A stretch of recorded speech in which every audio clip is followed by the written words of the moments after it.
د اسلامي امارت د کرنې اوبو لګولو او مالدارۍ وزیر تخار ولایت د خپل سفر په ترڅ کې هیواد ته راستنېدونکو کډوالو ته د نغدو پیسو او خوراکي غنمو د ویشلو پروسه پیل کړه.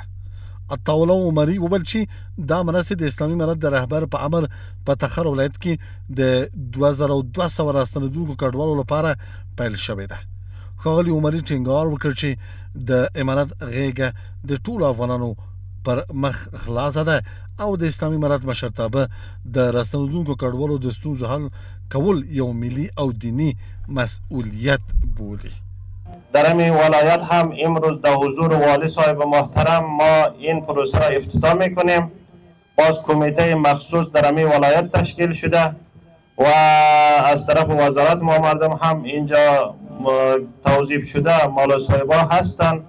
اونها هم تا انتهای پروسه در اینجا می باشند در این ولایت ها. انشالله این را به خوبی به مستحقینشان خواهیم رساند. د تخار ولایت سیمه چارواکو د پروسې هرکلی وکړ او د مرستو ویش پیل یې د راستنېدونکو کډوالو د ملاتړ لپاره یو مهم ګام وبلو. د اسلامي امارت د څانګو ترمنځ یې د زیاتې همغږۍ پر اړتیا ټینګار وکړ ترڅو اړمن کسان په سمه توګه وپېژندل شي او په شفاف ډول مرستې پرې وویشل شي. او موږ په دې باندې یقیني خوشحاله یو چې همیشه زموږ ملت د بل د لاس څخه خلاص وي او په خپل هیواد کې خودکفا سي. نو موږ د امیر المؤمنین حفظه الله د هدایاتو او بیا خصوصا د وزیر صاحب د راتګ شکریه ادا کوو. یو شمېر راستنېدونکي کډوال د اسلامي امارت له ملاتړ او همکارۍ خوښي څرګنده کړه او د دې ډول مرستو پر دوام یې ټینګار وکړ.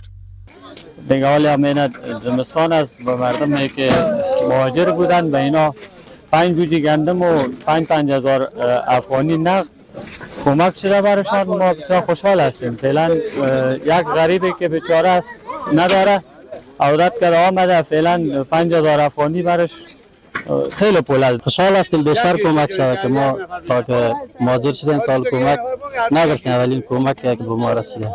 هیواد ته راستنېدونکي کډوالو ته د مرستو د ویش لړۍ څه موده وړاندې د اسلامي امارت د رهبر په امر په کندهار کې پیل شوه او په نورو ولایتونو کې به هم دوام ومومي.